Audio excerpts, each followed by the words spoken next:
The Laureus Sport for Good Foundation in South Africa has added another sports star to their ambassadors list.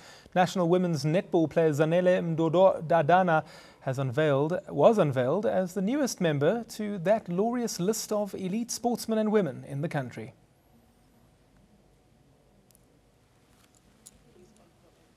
Zanele Mdodana joins the Laureus Sport for Good Foundation South Africa as the only netball player amongst the list that has the likes of Paralympian Natalie du Toit.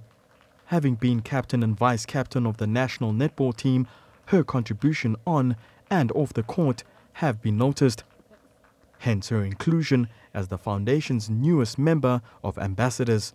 Her track record in the netball field speaks for itself, but you know, she's an exceptional leader, and one of our trustees, Mtambi Ravelli, comes from that environment, and she said to us, look, this lady is a special lady. And frankly, seeing it today myself for the first time in the acceptance speech that she delivered, I said to John Robbie, in this day of sports people who are expecting big money and instant fame and so on, could really take a leaf out of this young lady's book in just being grateful for our blessings. And I mean, she moved the people here today, and I can just think that spirit that is what our organization is about.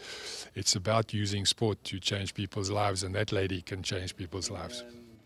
Hailing from the Eastern Cape, Mdodana has almost done it all in netball. Her achievements have inspired young girls in the sport, and as she arrives as the new kid on the block, her fellow ambassadors encourage her to do more for girls now with her latest achievement.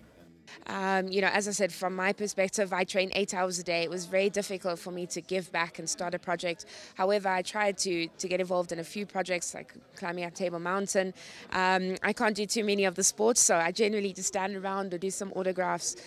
But it's one day when it's possible, when you can, to be able to get involved. And I think today we've seen, you know, the latest ambassador member. She's willing to get in there and get prepared and actually do a lot within the sport. And it's great for the other ambassadors to see some new blood coming in, new ideas, and we welcome it. And we welcome a lot of athletes to come into the circle, and sport has the power to change the world and to change South Africa in a small way. Overcoming all sorts of challenges on her way to get this far, to have her name associated with stars who have achieved so much in their respective sports, the feeling of being a Laureus ambassador is humbling. Yeah, absolutely. It is an elite squad. It's such an honor. I'm totally humbled by this day, by the event, and just the recognition, you know, because I play netball and I do what I do because I love it so much, and it's so great to know that people recognize and know that you can contribute positively in other people's lives, and I believe that is one of my purposes in life, you know, to transform lives and make a difference and be the difference. So this is a platform that I can definitely use to make sure that I fulfill that purpose. After already having done so much and touching so many people's lives, the doors of Mdodana leaving a stronger mark in sports has been pushed open even wider. Mina for ANN7 Sports Desk.